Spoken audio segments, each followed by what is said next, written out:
Hi hello friends, welcome back.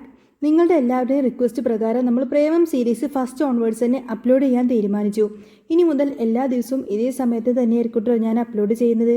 അപ്പോൾ നിങ്ങൾക്ക് ഈ ഒരു ചാനൽ ഇഷ്ടമാവുകയാണെങ്കിൽ സബ്സ്ക്രൈബ് ചെയ്യാൻ മറക്കല്ലേ. വീഡിയോ ഇഷ്ടമാവുകയാണെങ്കിൽ ഒരു ലൈക്കും ഹൈപ്പും ഒക്കെ തന്ന് സബ്സ്ക്രൈബ് ചെയ്ത് സപ്പോർട്ട് ചെയ്യണേ കേട്ടോ. അധ്യായം 1. കൊച്ചിയിലെ പ്രശസ്തമായ പഞ്ചനക്ഷത്ര ഹോട്ടൽ ബ്ലൂ ലഗൂൺ അതിലെ 27-ാം നമ്പർ മുറിയിൽ കനത്ത നിശബ്ദത തളം കെട്ടി നിന്നിരുന്നു. ജനൽ വരികളിലൂടെ അരിച്ചിറങ്ങിയ നേരിയ വെളിച്ചത്തിൽ ആ മുറിയുടെ അലങ്കോലപ്പെട്ട അവസ്ഥ വ്യക്തമായിരുന്നു. നീലിമ പതിയെ കണ്ണുകൾ തുറന്നു. തലക്ക് വല്ലാത്ത ഭാരം തോന്നി. ശരീരമാകെ വെന്തുരുകുന്നതുപോലെയുള്ള വേദന. എന്ത് സംഭവിച്ചുവെന്ന് ഓർത്തെടുക്കാൻ അവളുടെ മനസ്സ് പാടുപെട്ടു. ഇന്നലെ രാത്രി, അതെ, തൻ്റെ ജീവന്റെ പാതിയായ ആദ്യമായിട്ടുള്ള വിവാഹ നിശ്ചയമായിരുന്നു. സന്തോഷവും ചിരിയും നിറഞ്ഞ ആ രാവിൽ അനിയത്തി അഞ്ജലിയോടൊപ്പമാണ് താൻ ഈ മുറിയിലേക്ക് വന്നത്. പിന്നെന്ത് സംഭവിച്ചു? ഓർമ്മകൾക്ക് മേലെ കറുത്ത മൂടുപടം വീണതുപോലെ. എങ്കിലും അവ്യക്തമായ ചില ചിത്രങ്ങൾ അവളുടെ മനസ്സിലേക്ക് ഓടിയെത്തി. വല്ലാത്തൊരു മയക്കത്തിൽ ആരോ ഒരാൾ തൻ്റെ മേൽ ആധിപത്യം സ്ഥാപിക്കുന്നത് പോലെ. താൻ എതിർക്കാൻ ശ്രമിച്ചു. കരഞ്ഞ് കാല് പിടിച്ചു. പ്ലീസ്, എന്നെ വെറുതെ വിടൂ എന്ന് യാചിച്ചു. പക്ഷേ ആ ഇരുമ്പു കൈകൾക്ക് മുന്നിൽ തൻ്റെ ചെറുത്തുനിൽപ്പുകൾക്ക് യാതൊരുവിധ വിലയുമുണ്ടായിരുന്നില്ല. വീര്യമേറിയ ഏതോ ലഹരിയിൽ തൻ്റെ ശരീരം തളർന്നു പോയിരിക്കുന്നതായി അവൾക്ക് മനസ്സിലായി. മൊബൈൽ ഫോണിലെ അലാറം ശബ്ദിച്ചപ്പോഴാണ് അവൾ ചിന്തകളിൽ നിന്നും ഉണർന്നത്. ഭയത്തോടെ അവൾ തൻ്റെ ശരീരത്തിലേക്ക് നോക്കി. ഇന്നലെ താൻ അണിഞ്ഞിരുന്ന ആ മനോഹരമായ ചുവന്ന ഫ്രോക്ക് പകുതി കീറിയ നിലയിൽ താഴെ കിടക്കുന്നു. യഥാർത്ഥത്തിന്റെ തീപ്പൊള്ളൽ അവളുടെ ഹൃദയത്തെ ചുട്ടരിച്ചു. നടന്നതൊന്നും ഒരു ദുസ്വപ്നമായിരുന്നില്ല. തൻ്റെ സമ്മതമില്ലാതെ, താൻ അറിയാതെ ആരോ ഒരാൾ തൻ്റെ ജീവിതം പിച്ചു ചീന്തിയിരിക്കുന്നു. അവൾ 2 കൈകളും കൊണ്ട് മുഖം പൊത്തി പൊട്ടിക്കരഞ്ഞു. എത്ര നേരം ആ ഇരുട്ടിൽ അങ്ങനെ ഇരുന്നു എന്നൊന്നും അവൾക്കറിയില്ല. നടന്ന കാര്യങ്ങൾ എത്രയും വേഗം തന്നെ ആദ്യം അറിയിക്കണം. ആദ്യം തന്നെ മനസ്സിലാക്കും. അവൻ തനിക്കൊപ്പം തന്നെ നിൽക്കും. ആ ഒരു പ്രതീക്ഷ മാത്രമായിരുന്നു അവൾക്കുണ്ടായിരുന്നത്. വിറക്കുന്ന കൈകളോടെ താഴെ കിടന്ന വസ്ത്രങ്ങൾ വാരിയെടുത്ത് അവൾ വേഗം തന്നെ പുറത്തേക്ക് നടന്നു. എന്നാൽ വാതിൽ തുറന്നപ്പോൾ അവളുടെ ഹൃദയം ഒരു നിമിഷമങ്ങ് നിലച്ചുപോയി. മുന്നിൽ രോഷാകുലനായി നിൽക്കുന്ന അച്ഛൻ വാസുദേവൻ. തൊട്ടപ്പുറത്ത് തന്നെ അഞ്ജലിയും ആദിയുമുണ്ട്. അച്ഛാ, ഞാൻ. നീലിമ ഓടിച്ചെന്ന് അച്ഛനെങ്ങ് കെട്ടിപ്പിടിക്കാൻ ശ്രമിച്ചു. പക്ഷേ വാസുദേവൻ വെറുപ്പോടെ അവളെങ്ങ് പിടിച്ചൊരു തള്ളങ്ങ് തള്ളി. മാറി നിൽക്കടി അവിടുന്ന്. ആ ശബ്ദം ഹോട്ടൽ ഇടനാഴിയിൽ മുഴങ്ങി. അലങ്കോലപ്പെട്ട അവളുടെ രൂപവും മുറിയും അവസ്ഥയും കണ്ട് അദ്ദേഹം അവളെ തെറ്റിദ്ധരിച്ചിരിക്കുന്നു എന്ന് നീലിമക്ക് മനസ്സിലായി. ഈ ദിവസം തന്നെ വേണമായിരുന്നോടി നിനക്ക് ഈ അഴിഞ്ഞാട്ടം. അയാളുടെ വാക്കുകൾ കൂർത്ത അമ്പുകൾ പോലെ അവളുടെ നെഞ്ചിലങ്ങ് തറഞ്ഞു. നീലിമയുടെ കണ്ണുകൾ നിറഞ്ഞൊഴുകി. അവൾ പ്രതീക്ഷയോടെ ആദിയെ നോക്കി. തൻ്റെ പ്രാണനായ ആദി. അവൻ തന്നെയായിരിക്കും. തന്നെ ഒരിക്കലും അവിശ്വസിക്കില്ല. ആദി, വിശ്വസിക്ക്. ഞാൻ ഒരബദ്ധവും കാണിച്ചിട്ടില്ല. ആ ജ്യൂസിൽ ആരോ എന്തോ മയക്കുമലർന്ന് കലർത്തിയിരിക്കുന്നു എന്ന് എനിക്ക് തോന്നുന്നു. മതി, ആദി അലറി. എനിക്കൊന്നും കേൾക്കണ്ട. എൻ്റെ മുന്നിൽ കാണുന്ന ഈ കാഴ്ച വിശ്വസിക്കാതിരിക്കാൻ ഞാനൊരു പൊട്ടനല്ല. ആദി, സത്യമായി ഞാൻ പറയുന്നത്. എന്നെ ആരോ ചതിച്ചതാ. അവൾ വീണ്ടും കേണപേക്ഷിച്ചു. പക്ഷേ അവൻ മുഖം തിരിച്ചു. അപ്പോഴാണ് അഞ്ജലി മുന്നിലേക്ക് വന്നത്. വാസുദേവന്റെ 2ാം ഭാര്യയായ സത്യഭാമയിലുണ്ടായ മകളാണ് അഞ്ജലി. അഞ്ജലി തനിക്കൊപ്പം നിന്ന സത്യം തെളിയുമെന്ന് നീലിമ വിശ്വസിച്ചു. അഞ്ജലി മോളെ, നീ പറ ഇവനോട്. ഇന്നലെ രാത്രി നിന്റെ കൂടെയല്ലേ ഞാൻ ഇങ്ങോട്ടേക്ക് വന്നത്? നീലിമ അവളുടെ കൈകളിൽ പിടിച്ചു. എന്നാൽ അഞ്ജലി ആ കൈകൾ വെറുപ്പോടെ അങ്ങ് തട്ടിമാറ്റി. എന്ത്, എൻ്റെ കൂടെയോ? നീയല്ലേ എന്നെ റൂമിൽ കൊണ്ടയാക്കിയത്? നീലിമ ഞെട്ടിത്തെറിച്ചു പോയി. അവൾക്ക് വാക്കുകൾ കിട്ടിയില്ല.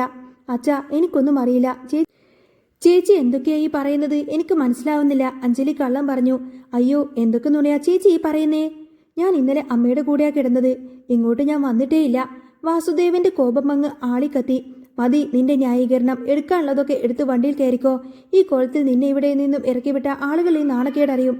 എല്ലാവരും തന്നെ കുറ്റവാളിയാക്കി മാറ്റുകയായിരുന്നു. നീലിമ ആകെ തകർന്ന ഹൃദയത്തോടെ മുറിയിലേക്ക് നടക്കാൻ തുടങ്ങുവേ പിന്നിൽ നിന്നും ആദിയുടെ ശബ്ദം കേട്ടു. ഒന്ന് നിന്നേ. ഒരു നിമിഷം നീലിമയുടെ മനസ്സിൽ പ്രതീക്ഷ മിന്നി മറഞ്ഞു. അവൾ തിരിഞ്ഞു നോക്കി. നിന്റെ വിരലിൽ കിടക്കുന്ന ആ റിങ് ഊരി തന്നേക്ക്. ഇനി നീ എൻ്റെ ആരുമല്ലല്ലോ. യാതൊരുവിധ ഭാവവ്യത്യാസവുമില്ലാതെ ആദി പറഞ്ഞു. ഹൃദയം പിളരുന്ന വേദനയോടെ കണ്ണുനീർ വീണ് ആ ഒരു മങ്ങിയ കാഴ്ചകളോടുകൂടെ അവൾ ആ വിവാഹമോതിരമൂരി അവന് നേരെ നീട്ടി. അത് വാങ്ങി തിരിഞ്ഞു പോലും നോക്കാതെ ആദി അവിടെ നിന്നും നടന്നുപോയി. ഇതേ സമയത്ത് തന്നെ കാണിക്കുന്നത് കൊച്ചിയിലെ പ്രശസ്തമായ വിശ്വ ഗ്രൂപ്പ് ഓഫ് കമ്പനീസിന്റെ ഓഫീസാണ്. MD സിദ്ധാർത്ഥ് വിശ്വനാഥ് തന്റെ വലിയ ക്യാബിനിൽ അസ്വസ്ഥമായിരിക്കുകയായിരുന്നു. കോപവും ധാർഷ്ട്യവും മുഖമുദ്രയാക്കിയ സിദ്ധാർത്ഥിനെ കമ്പനിയിലെ എല്ലാവർക്കും ഭയമായിരുന്നു. സെക്രട്ടറി റിയ ഒരു ഫയലുമായി ഭയന്നു വിറച്ചാണ് അങ്ങോട്ടേക്ക് കടന്നു വന്നത്. എന്തായി? ഞാൻ അന്വേഷിക്കാൻ പറഞ്ഞ കാര്യം? സിദ്ധാർത്ഥ് ഗൗരവത്തിൽ ചോദിച്ചു. യെസ് സർ, അതൊരു ട്രാപ്പായിരുന്നു, ഹണി ട്രാപ്പ്, റിയ പതുക്കെ പറഞ്ഞു. ഗൗതം തന്നെയാണോ ഇതിന് പിന്നില്? അതെ സർ, ഇന്നലെ നമ്മുടെ കോൺഫറൻസ് നടന്ന ഹാളിൽ അവൻ ഏർപ്പാടാക്കിയ ആളുകൾ ഉണ്ടായിരുന്നു. അത് സോഫ്റ്റ്വെയർ റിപ്പോർട്ട് കിട്ടിയിട്ടുണ്ട്. സിദ്ധാർത്ഥിന്റെയും ഗൗതം കൃഷ്ണയുടെയും ബിസിനസ് യുദ്ധം തുടങ്ങിയിട്ട് നാളുകളേറെയായി. ഒന്നിച്ചു തുടങ്ങിയ ബിസിനസ്സിൽ നിന്നും സാമ്പത്തിക തട്ടിക്കിപ്പിന്റെ പേരിൽ വഴിപിരിഞ്ഞ അവർ ഇന്ന് കൊടിയ ശത്രുക്കളാണ്. സിദ്ധാർത്ഥിന്റെ ക്ലീൻ ഇമേജ് തകർക്കാൻ ഗൗതം ഒരുക്കിയ കെണിയായിരുന്നു അത്. What the hell! അവനെ ഒന്ന് 2 വട്ടം നമ്മൾ ക്ഷമിച്ചു വിട്ടുകളഞ്ഞതല്ലേ? സിദ്ധാർത്ഥ് മേശയിൽ അടിച്ചുകൊണ്ട് അലറി. സർ, എടുത്തു ചാടരുത്. CCTV അടക്കമുള്ള തെളിവുകൾ അവർ നശിപ്പിച്ചിട്ടുണ്ട്. റിയ സമാധാനിപ്പിക്കാൻ ശ്രമിച്ചു. തെളിവ് കൊണ്ടുപോയി തൊലയാൻ പറ. ഇതോടെ തീരണം അവന്റെ ജീവൻ. പക്ഷേ സർ, ഇതിലൊരു വലിയ കൺഫ്യൂഷനുണ്ട്. അവർ ട്രാപ്പ് സെറ്റ് ചെയ്തിരിക്കുന്നത് റൂം നമ്പർ 250 ആയിരുന്നു. പക്ഷേ സർ, ഇന്നലെ രാത്രി കയറിയത് വേറൊരു മുറിയിലേക്കാണ്. സിദ്ധാർത്ഥ് ഒരു നിമിഷം അങ്ങ് ഞെട്ടിത്തരിച്ച് നിന്നുപോയി. അപ്പോൾ ആ മുറിയിൽ എൻ്റെ കൂടെ ഉണ്ടായിരുന്ന ആ പെൺകുട്ടി മുഖം എനിക്ക് ഓർത്തെടുക്കാനാവുന്നില്ല. അതാണ് സർ എനിക്കും പിടികിട്ടാത്തത്. ഒരു പക്ഷേ അവർ തന്നെ ഏർപ്പാടാക്കിയ മറ്റൊരു കോളുകളായിരിക്കുമോ അത്? റിയ മടിച്ചാണ് ആ ഒരു കാര്യം പറഞ്ഞത്. Hey, no no way! Siddharth ദേഷ്യത്തോടെ ചാടി എഴുന്നേറ്റു. അവൾ ഒരു കോളുകളൊന്നും ആയിരുന്നില്ല. താൻ അന്വേഷിക്കാൻ പറഞ്ഞത് മാത്രം അങ്ങ് അന്വേഷിച്ചാൽ മതി.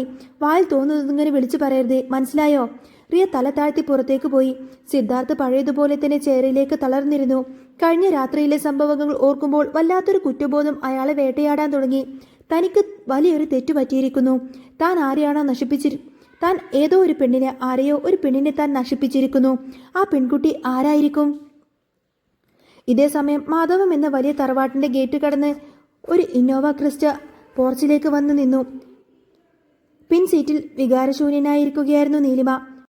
വാഹനം വന്നു നിന്നതറിഞ്ഞ് അവൾ മെല്ലെ പുറത്തേക്കിറങ്ങി. വരാന്തയിൽ അഞ്ജലിയുടെ അമ്മ സത്യഭാമ നിൽക്കുന്നുണ്ടായിരുന്നു. ഒരുപാട് ശകാരങ്ങൾ നീലിമ പ്രതീക്ഷിച്ചു. എന്നാൽ വരാന്തയുടെ ഒരു കോണിൽ നിറകണ്ണുകളോടുകൂടെ മുത്തശ്ശി ബാധവി നിൽക്കുന്നത് കണ്ടപ്പോൾ സത്യഭാമ ഒന്നും ചോദിച്ചില്ല. പകരം പുച്ഛം നിറഞ്ഞ ഒരു നോട്ടം മാത്രം നൽകി. നീലിമ ഓടിച്ചെന്ന് ആ വൃദ്ധയുടെ നെഞ്ചിലേക്ക് അങ്ങ് വീണു. മുത്തശ്ശിയുടെ സ്നേഹം മാത്രമായിരുന്നു ആ വീട്ടിൽ അവൾക്ക് ഏക ഒരു ആശ്വാസം. എന്താ മോളെ നിനക്ക് പറ്റിയത്? മുത്തശ്ശി അവളുടെ മുടിയിഴകളിൽ തലോടിക്കൊണ്ട് ചോദിച്ചു. ഞാനൊരു തെറ്റും ചെയ്തിട്ടില്ല മുത്തശ്ശി, നീലിമ വിതുമ്പി കരഞ്ഞുകൊണ്ട് പറഞ്ഞു. സാരമില്ല എൻ്റെ കുട്ടി, നീ കരയാതിരിക്ക്. ഒന്നും നടന്നിട്ടില്ല. വാ, ആദ്യം പോയിട്ടൊന്ന് കുളിക്ക്, എന്നിട്ട് എന്തെങ്കിലും കഴിക്കാനെടുക്കാം. മാധവി അവളെ ചേർത്ത് പിടിച്ച് അകത്തേക്ക് കൂട്ടിക്കൊണ്ടുപോയി. ഇതൊക്കെ കണ്ട് ദേഷ്യത്തോടെ നിൽക്കുകയായിരുന്നു സത്യഭാമയും അഞ്ജലിയും. അമ്മേ, ഇനി ഇവളെ ഈ വീട്ടിൽ നിർത്തിയാൽ ഞാൻ ഇവിടെ നിന്നും ഇറങ്ങിപ്പോവും, അഞ്ജലി വാശി പിടിച്ചു. സത്യഭാമ വാസുദേവന് നേരെ തിരിഞ്ഞു. ദേ മനുഷ്യ, അവൾ പറഞ്ഞത് കേട്ടല്ലോ. നിങ്ങൾക്ക് മൂത്ത മോളാണ് വലുതെങ്കിൽ അവൾ ഇവിടെ നിർത്തിക്കോ. ഞാനും എൻ്റെ മോളും ഇവിടെ നിന്നും ഇറങ്ങും. ഒന്ന് പതുക്കെ പറ, അമ്മ കേൾക്കണ്ട. അവളെ ഇവിടെ നിന്നും മാറ്റാനുള്ള സകല നീക്കങ്ങളും സകല പരിപാടിയും ഞാൻ ചെയ്തിട്ടുണ്ട്. നീ ഒന്ന് സമാധാനിക്ക്. വാസുദേവൻ പറഞ്ഞത് കേട്ട് സത്യഭാമയുടെ മുഖം അങ്ങ് തെളിഞ്ഞു. ദിവസങ്ങൾ അങ്ങനെ കടന്നുപോയി. നീലിമയെ ഓസ്ട്രേലിയയിലേക്ക് അയക്കാനുള്ള വിസ വാസുദേവൻ ശരിയാക്കിയിരുന്നു. മുത്തശ്ശി നീലിമയും ഒരുപാട് എതിർത്തുവെങ്കിലും ആ വീട്ടിൽ അവർക്ക് യാതൊരുവിധ വിലയും ഉണ്ടായിരുന്നില്ല. ഒടുവിൽ വിധിക്ക് മുന്നിൽ കീഴടങ്ങാൻ തന്നെ അവൾ നിർബന്ധിതയായി. യാത്ര പോകുന്ന ദിവസം ഹാളിൽ തൻ്റെ ലഗേജുകൾക്കരികെ ഇങ്ങനെ വിഷമിച്ച് നിൽക്കുകയായിരുന്നു നീലിമ. അഞ്ജലി വളരെ സന്തോഷത്തിലായിരുന്നു. മോളെ, ഇങ്ങനെ ഇരുന്നാൽ എങ്ങനെയാ? ഇറങ്ങാൻ സമയമായില്ലേ? മുത്തശ്ശി സങ്കടത്തോടെ ചോദിച്ചു. നീലിമ ഒന്ന് തലയാട്ടി തൻ്റെ മുറിയിലേക്ക് അവസാനമായി ഒന്ന് കയറി. അവൾക്ക് പിന്നാലെ അഞ്ജലിയും ആ മുറിയിലേക്ക് വന്നു. അഞ്ജലി മുറിയുടെ വാതിലങ്ങ് പതുക്കെ ചാരിയതിനു ശേഷം ശബ്ദം താഴ്ത്തി ചോദിച്ചു. ചേച്ചിക്ക് അന്ന് രാത്രി ശരിക്കും എന്താ അവിടെ നടന്നത് എന്ന് അറിയണമെന്നുണ്ടോ? ഇപ്പോഴും അങ്ങനെ അറിയണമെന്നുണ്ടോ? നീലിമ ഞെട്ടലോടുകൂടെ തലയുയർത്തി അവളെ നോക്കി. ഞാൻ തന്നെയാ ചേച്ചിയെ ചതിച്ചത്. അഞ്ജലിയുടെ വാക്കുകൾ കേട്ട് നീലിമക്ക് തൻ്റെ കാതുകളെ വിശ്വസിക്കാനായില്ല. സംശയിക്കാൻ പല കാരണങ്ങളും ഉണ്ടായിരുന്നുവെങ്കിലും അഞ്ജലി അങ്ങനെ ചെയ്യില്ല എന്ന് തന്നെയായിരുന്നു നീലിമയുടെ ഏക വിശ്വാസം. എന്തായാലും ചേച്ചി ഇനി പോവുകയാണല്ലോ, തിരിച്ചൊരു വരവില്ല. അതുകൊണ്ട് പറയുക, അന്ന് ജ്യൂസിൽ മയക്കുമരുന്ന് കലർത്തിയതും ചേച്ചിയെ ആ റൂമിലേക്ക് കൂട്ടിക്കൊണ്ടുപോയതും എല്ലാം ഞാൻ തന്നെയാ. അഞ്ജലി യാതൊരുവിധ കൂസലുമില്ലാതെ പറഞ്ഞു. നീ എന്തിനാ ഇതെന്നോട് ചെയ്തത്? നീലിമയ്ക്ക് വാക്കുകൾ കിട്ടിയില്ല. എനിക്ക് ചേച്ചിയേക്കാൾ വലുത് ആദിയേട്ടനാ. അവനെ ഞാൻ ആഗ്രഹിച്ചു. അവനെ കിട്ടാൻ ഇതിലും നല്ലൊരു വഴി ഉണ്ടാവില്ല എന്ന് ഇപ്പോൾ എനിക്ക് തോന്നി. ഇപ്പം എന്തായി? അവൻ്റെ മനസ്സിൽ ചേച്ചിയോടുള്ള സ്നേഹമില്ല. അല്ലെങ്കിലും വേറൊരുത്തൻ്റെ കൂടെ കിടന്ന ചേച്ചിയെ അവൻ ഇനി എന്തിനാ? അഞ്ജലി അത് പറഞ്ഞു തീർന്നപ്പോഴേക്കും നീലിമയുടെ വലകൈ അവളുടെ കവിളിലങ്ങ് ആഞ്ഞു വീണു. അപ്രതീക്ഷിതമായി അടിയേറ്റ അഞ്ജലി ഉറക്കത്തിൽ നിന്നും ഉറക്കെ കരയാൻ വേണ്ടിയിട്ട് തുടങ്ങി. കരച്ചിൽ കേട്ട വാസുദേവനും സത്യഭാമയും അങ്ങോട്ടേക്ക് ഓടിയെത്തി. എന്താ മോളെ? സത്യഭാമ ചോദിച്ചു. അമ്മേ, ഇവൾ എന്നെ തല്ലി. അഞ്ജലി കവിളിൽ കൈവച്ചുകൊണ്ട് അമ്മയെ നോക്കി. ഓ, ഈ നശൂലം കാരണം വലിയ ശല്യമായല്ലോ. സത്യഭാമ ദേഷ്യപ്പെട്ടു. മതി, ഇറങ്ങാൻ നിൽക്കുമ്പോൾ സീനുണ്ടാക്കി അമ്മയെ അറിയിക്കാൻ വേണ്ടിയിട്ട് നടക്ക് പുറത്തേക്ക്, വാസുദേവൻ ആക്രോശിച്ചു. അവർ പോയതും നീലിമ വാതിലടച്ചങ്ങ് പൊട്ടിക്കരഞ്ഞു. ഇറങ്ങാൻ നേരമായപ്പോൾ അവൾ വാതിൽ തുറന്ന് പുറത്തേക്ക് വന്നു. വരാന്തയിൽ മുത്തശ്ശി നിൽക്കുന്നുണ്ടായിരുന്നു. നീലിമ ഓടിച്ചെന്ന് മുത്തശ്ശിയെ കെട്ടിപ്പിടിച്ചു. ആ വൃദ്ധയുടെ നെഞ്ചിൽ മുഖമുയർത്തിക്കൊണ്ട് അവൾ യാത്ര പറഞ്ഞു. കണ്ണീരോടെ മാധവി ആ വാഹനം കണ്ണിൽ നിന്നും മായുന്നതുവരെ അങ്ങോട്ടേക്ക് തന്നെ നോക്കി നിന്നു. അങ്ങനെ 5 വർഷങ്ങൾ വേഗത്തിലങ്ങ് കടന്നു പോവാണ്. ഓസ്ട്രേലിയയിലെ ബ്രോക്കൻ ഹിൽ എയർപോർട്ട്. അവിടെ വെയിറ്റിംഗ് റൂമിലിരിക്കുകയായിരുന്നു നീലിമ. കയ്യിൽ 2 ബോർഡിംഗ് പാസുകൾ. പഴയ ആ പാവം പെൺകുട്ടിയായിരുന്നില്ല ഇന്നവൾ. ഓസ്ട്രേലിയയിൽ എത്തിയ ആദ്യ കാലങ്ങളിൽ അവൾ അനുഭവിച്ച കഷ്ടപ്പാടുകൾക്ക് കയ്യും കണക്കുമില്ലായിരുന്നു. സ്വീപ്പറായും പിന്നീട് പിസ ഹോട്ടലിൽ വെയിറ്ററായും ജോലി ചെയ്ത് അവൾ ജീവിച്ചതാണ്. ആരുമില്ലാത്ത ആ നാട്ടിൽ അവൾക്കൊരു കൂട്ടായി അവളറിയാതെ അവളിൽ തളരിട്ട ഒരു ജീവൻ. മാധവം എന്ന വീട്ടിലേക്ക് ഒരിക്കലും ഒരു മടക്കയാത്ര അവൾ ആഗ്രഹിച്ചിരുന്നില്ല. എന്നാൽ കഴിഞ്ഞ ദിവസം വന്ന ഒരു ഫോൺ കോൾ അവളെ അതിന് നിർബന്ധിതയാക്കി. 5 വർഷമായിട്ട് ഒരിക്കൽ പോലും വിളിക്കാത്ത അച്ഛൻ വിളിച്ചത് അവൾക്ക് അത്ഭുതമായിരുന്നു. മുത്തശ്ശിക്കൊട്ടും വയ്യ മോളെ, നിന്നെ കാണാതെ ഞാൻ മരിച്ചു പോകുമെന്നൊക്കെ എനിക്ക് തോന്നുന്നു. മുത്തശ്ശിയുടെ ക്ഷീണിച്ച ശബ്ദം അവൾക്ക് നിരസിക്കാൻ കഴിഞ്ഞില്ല. അനൗൺസ്മെന്റ് കേട്ടപ്പോൾ നീലിമയുടെ ചിന്തകൾ നിന്നും ഉണർന്നു. കുറച്ചു മാറി കസേരയിൽ തന്റെ പ്രിയപ്പെട്ട പാവക്കുട്ടിയെ വെച്ച് കളിപ്പിച്ചു കൊണ്ടിരിക്കുകയായിരുന്നു 5 വയസ്സുകാരനായ മകൻ. അവൾ നോക്കി. അച്ചു വാ, പോണ്ടേ നമുക്ക്, അവൾ വിളിച്ചു. അവൻ പുഞ്ചിരിയോടുകൂടെ അങ്ങോട്ടേക്ക് ഓടി വന്നു. അങ്ങനെ വിമാനത്തിലിരിക്കുകയാണ് 2 പേരും. നീലിമ അവനെ സീറ്റ് ബെൽറ്റ് ധരിപ്പിച്ചു. തലവേദന അനുഭവപ്പെട്ടതിനാൽ അവൾക്ക് കുറച്ചു നേരം ഉറങ്ങണമായിരുന്നു. അച്ചു, അമ്മക്ക് തീരെ വയ്യ, നീ ഇവിടെ തന്നെ ഇരിക്കണം, വികൃതിയൊന്നും കാണിക്കരുത് കേട്ടോ, അമ്മ ഉറങ്ങിക്കോ, അവൻ കൊഞ്ചിക്കൊണ്ട് പറഞ്ഞു. നീലിമ കണ്ണുകളടച്ച് ഉറക്കത്തിലേക്ക് വീണു. കുറച്ചു കഴിഞ്ഞപ്പോൾ അശ്വിൻ ചുറ്റും നോക്കി. തൊട്ടപ്പുറത്തെ നിലയിൽ അവൻ്റേതുപോലെ തോന്നിക്കുന്ന ഒരു ചെറിയ കുട്ടി ഇരിക്കുന്നത് അവൻ കണ്ടു. അശ്വിൻ പതുക്കെ സീറ്റ് ബെൽറ്റ് അഴിച്ച് ആ കുട്ടിയുടെ അടുത്തേക്ക് നടക്കാൻ തുടങ്ങി. പെട്ടെന്ന് തന്നെ അതിലൂടെ നടന്നു വരികയായിരുന്ന ഒരാളുടെ ദേഹത്ത് തട്ടി അശ്വിൻ താഴേക്കങ്ങ് വീഴാൻ ഭാവിച്ചു. എന്നാൽ അതിനു മുൻപ് തന്നെ അയാൾ അവനെ താങ്ങി പിടിച്ചിരുന്നു. സൂക്ഷിച്ചു നടക്കാൻ പാടില്ലേ കുട്ടി, അയാൾ ശാസനയോട് ചോദിച്ചു. ആ മനുഷ്യൻ സിദ്ധാർത്ഥ വിശ്വനാഥ് ആയിരുന്നു. പെട്ടെന്ന് തന്നെ അശ്വിൻ്റെ മുഖം അങ്ങ് വിടർന്നു. അവൻ അയാളെ നോക്കി നിഷ്കളങ്കമായി ഡാഡി എന്ന് വിളിച്ചു. സിദ്ധാർത്ഥ ചുറ്റും നോക്കി. ആരും കേട്ടില്ലെന്ന് ഉറപ്പുവരുത്തിയതിനു ശേഷം കുട്ടിയോട് പറഞ്ഞു, ഞാൻ മോൻ്റെ ഡാഡിയല്ല, അങ്കിളാണെന്ന്. അങ്കിൾ എന്ന് വിളിച്ചാൽ മതി. ഇല്ല, ഡാഡി തന്നെയാ, അശ്വിൻ വാശി പിടിച്ചു. ചെറുക്ക, ഇത് വലിയ കഷ്ടമാണല്ലോ. സിദ്ധാർത്ഥ് അവനെ വിട്ട് മുന്നോട്ട് നടക്കാൻ തോന്നി. എന്നാൽ അശ്വിൻ സിദ്ധാർത്ഥിന്റെ മുന്നിൽ കയറി നിന്നുകൊണ്ട് കയ്യിൽ പിടിച്ചുകൊണ്ട് വീണ്ടും ചോദിച്ചു, എൻ്റെ ഡാഡിയല്ലേ? വിട് കുട്ടി, എന്താ ഈ കാണിക്കുന്നത്? സിദ്ധാർത്ഥ് അവനെ മെല്ലെ തള്ളി മാറ്റി. ആ സമയത്താണ് നീലിമ ഉറക്കമുണർന്നത്. ദാഹിച്ചപ്പോൾ വെള്ളം കുടിക്കാൻ നോക്കി അവൾ പെട്ടെന്നാണ് സീറ്റിൽ അച്ചുവില്ല എന്ന ആ ഒരു സത്യം മനസ്സിലാക്കുന്നത്. പരിഭ്രമത്തോടെ എഴുന്നേറ്റ് നോക്കുമ്പോൾ അതാ കുറച്ചു മുന്നിൽ ഒരാളുടെ കയ്യിൽ പിടിച്ചു നിൽക്കുന്നു അച്ചു. നീലിമ ഓടിച്ചെന്ന് അശ്വിനെ വാരിയെടുത്തു. എന്നിട്ട് സിദ്ധാർത്ഥിനെ നോക്കി പറഞ്ഞു, സോറി സർ, ഇവൻ ഇത്തിരി വികൃതിയാണ്. സോറി മാഡം, ഇത് കുട്ടിയുടെ കുഴപ്പമല്ല, നിങ്ങളുടെ വളർത്തുദോഷം തന്നെയാണ്. കാണുന്നവരെ എല്ലാവരും കയറിയിട്ട് അച്ഛ എന്ന് വിളിക്കാണോ നിങ്ങൾ ഈ കൊച്ചിനെ പഠിപ്പിച്ചു വെച്ചിരിക്കുന്നത്? സിദ്ധാർത്ഥിന്റെ വാക്കുകൾ കേട്ട് നീലിമക്ക് നല്ല ദേഷ്യവും അപമാനവും തോന്നി. അവൻ ശബ്ദം താഴ്ത്തി പറഞ്ഞു, അവൻ അറിയാതെ വിളിച്ചതാണ്, ഞാൻ പറഞ്ഞല്ലോ. എന്തറിയാതെ വിളിച്ചെന്നാ? കാണുന്ന എല്ലാവരെയും കയറിയിട്ട് അച്ഛ എന്ന് വിളിക്കുന്നത് അറിവില്ലായ്മയാണെന്നോ? അതെന്താ, ഇവന്റെ സ്വന്തം അച്ഛൻ ആരാണെന്ന് ഇപ്പോഴും പറഞ്ഞു കൊടുത്തിട്ടില്ലേ? തന്റെ അച്ഛൻ ആരാണെന്ന് ചോദിക്കുമ്പോൾ ഉത്തരമില്ലാതെ കുഴങ്ങിയിട്ടുള്ള തന്റെ കുഞ്ഞിനെക്കുറിച്ച് അയാൾ പറഞ്ഞത് നീലിമയ്ക്ക് സഹിക്കാൻ കഴിയാവുന്നതിലും അപ്പുറമായിരുന്നു. ഒരു നിമിഷം പോലും അവളൊന്നും ചിന്തിച്ചില്ല. തന്റെ കയ്യിലിരുന്ന ആ ഒരു വാട്ടർ ബോട്ടിലെ വെള്ളം അവൾ സിദ്ധാർത്ഥിന്റെ മുഖത്തേക്കങ്ങ് വലിച്ചൊഴിച്ചു. സിദ്ധാർത്ഥ് ആകെ ഞെട്ടിപ്പോയി. വിമാനത്തിലെ സഹയാത്രികരും സിദ്ധാർത്ഥിന്റെ ബോഡി ഗാർഡ്സുകളും അങ്ങോട്ടേക്ക് ഓടിയെത്തി. ഏയ്, ഇദ്ദേഹം ആരാണെന്നറിയാം നിങ്ങൾക്ക്? ഒരു ബോഡി ഗാർഡ് നീലിമയ്ക്ക് നേരെ വിരൽ ചൂണ്ടി.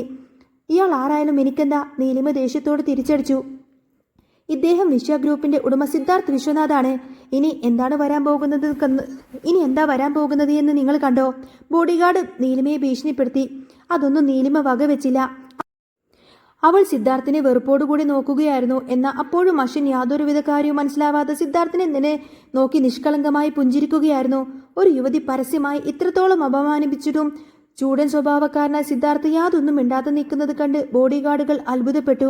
താൻ പറഞ്ഞത് തെറ്റാണെന്ന് സിദ്ധാർത്ഥിന് മനസ്സിലായിരുന്നു. ഒപ്പം വല്ലാത്തൊരു ആകർഷണവും സഹതാപവും ആ യുവതിയോട് സിദ്ധാർത്ഥിന് തോന്നി. കോപം തിളക്കുന്ന കണ്ണുകളോടെ നിൽക്കുന്ന നീലിമയെ നോക്കി സിദ്ധാർത്ഥ് മനസ്സിൽ ചോദിച്ചു, ഇവൾ ആരാണ്? ശരിക്കും ഇവളാണ് ആരാണ്? അങ്ങനെ സിദ്ധാർത്ഥ് വളരെയധികം സ്നേഹത്തോടെയും വല്ലാതൊരു ഇഷ്ടത്തോടും കൂടി നീലിമയെ ഇങ്ങനെ നോക്കി നിൽക്കുന്നതും കാണിച്ചുകൊണ്ടാണ് കേട്ടോ എപ്പിസോഡ് പൂർണ്ണമാവുന്നത്. അപ്പോൾ നിങ്ങൾക്ക് ഈ ഒരു ചാനൽ ഇഷ്ടമാവുകയാണെങ്കിൽ സബ്സ്ക്രൈബ് ചെയ്യാനും സപ്പോർട്ട് ചെയ്യാനും മറക്കല്ലേ. നെക്സ്റ്റ് വീഡിയോ ഉടനെ വരാം. ബൈ.